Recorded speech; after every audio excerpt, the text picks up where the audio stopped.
Class 11th और 10th।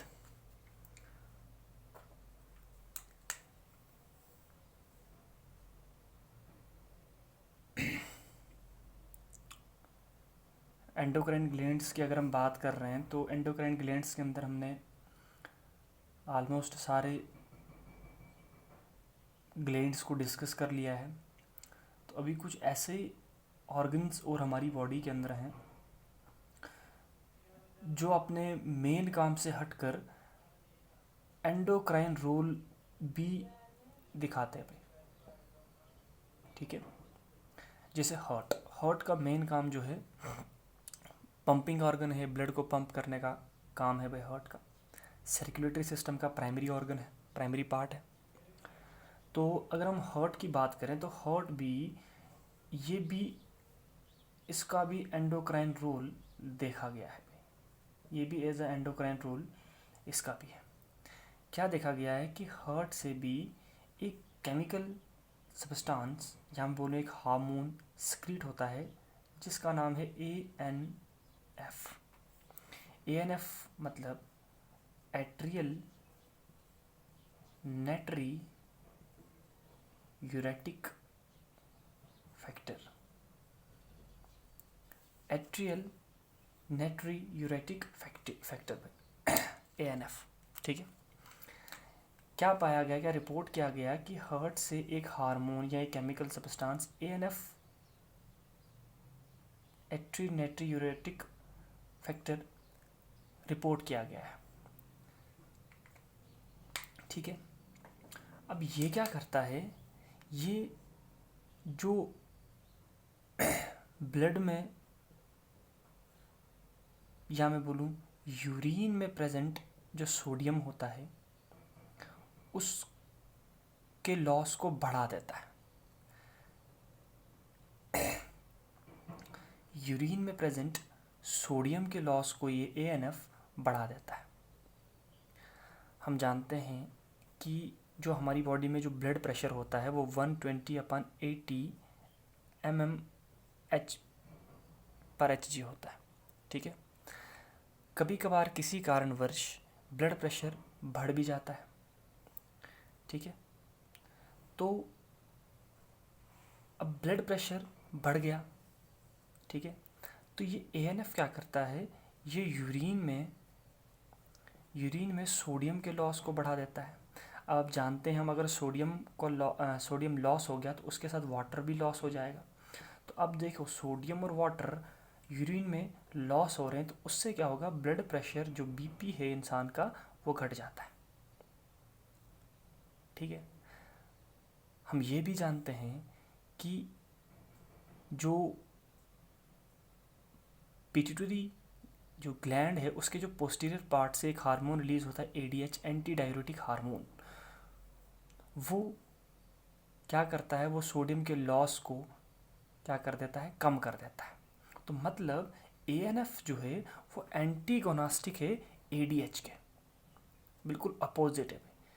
ठीक है, तो ये ANF हार्मोन यानी कि एट्रियल नेट्री यूरेटिक फैक्टर क्या करता है कि यूरिन में सोडियम के लॉस को बढ़ा देता है जिससे वाटर भी लॉस हो जाता है और ब्लड प्रेशर कम हो जाता है। मतलब ANF और ADH ये दोनों मिलकर, ADH हम पढ़ चुके हैं डिटेल में पीछे वाले लेक्चर्स में, तो भी मैं ज़्यादा यहाँ पर डिस्कस नहीं करूँगा इसके बारे में। इससे क्या पता चलता है कि ANF और ADH जो है वो बॉडी के अंदर सोडियम के लॉस को रेगुलेट करते हैं। ठीक है ना, सोडियम के लॉस को कम ज़्यादा वो ये दोनों ही रेगुलेट करते हैं। तो इस हिसाब से ANF का भी एंडोक्राइन रोल देखा गया है। ठीक है, ये पहला है भाई, पहला एक ऑर्गन है। उसके बाद दूसरा एक और ऑर्गन आता है किडनीज भाई।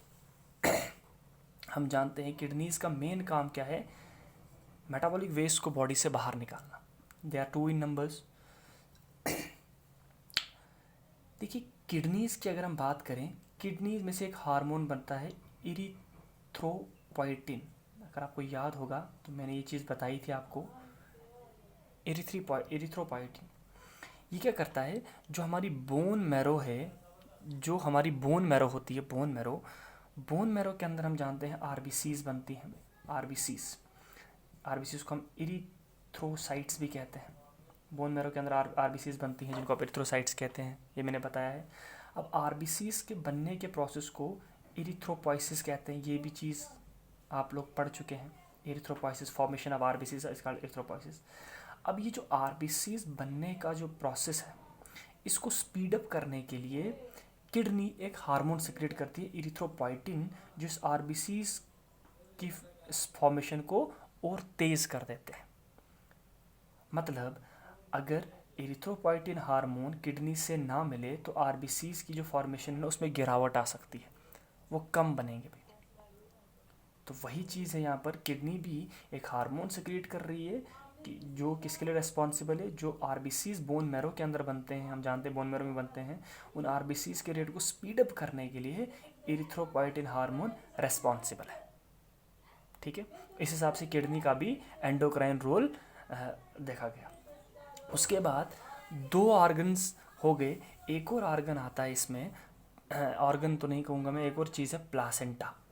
प्लासेंटा क्या है, एक फीमेल में प्रेगनेंसी के दौरान बनता है भाई, एक माँ के अंदर प्रेगनेंसी के दौरान प्लासेंटा फॉर्म होता है। अब ये प्लासेंटा ही क्या है, ये इंश्योर करता है कि जो वॉम्ब के अंदर बेबी है और जो मदर है, उन दोनों के बीच में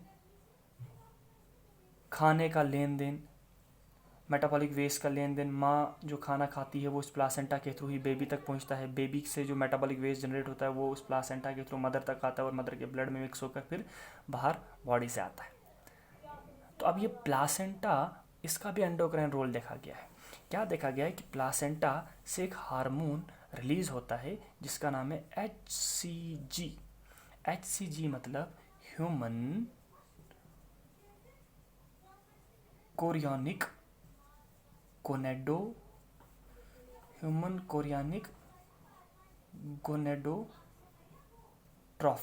HCG ह्यूमन कोरियोनिक गोनेडोट्रॉफिन।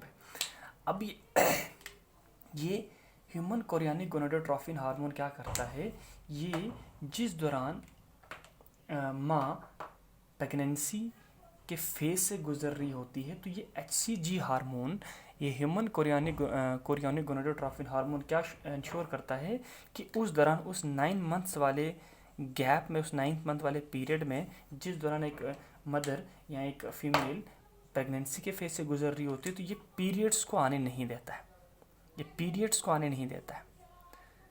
इससे क्या हो, ऐसा क्यों? क्योंकि देखिए अगर पीरियड्स आ गए, अगर एंडोमेट्रियम टूट गया, अंदर की वॉल टूट गई, तो क्या हो सकता है, मिसकैरेज हो सकता है।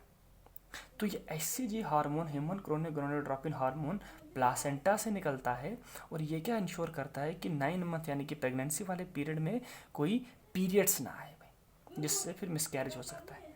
तो HCG हार्मोन ये करता है काम पे।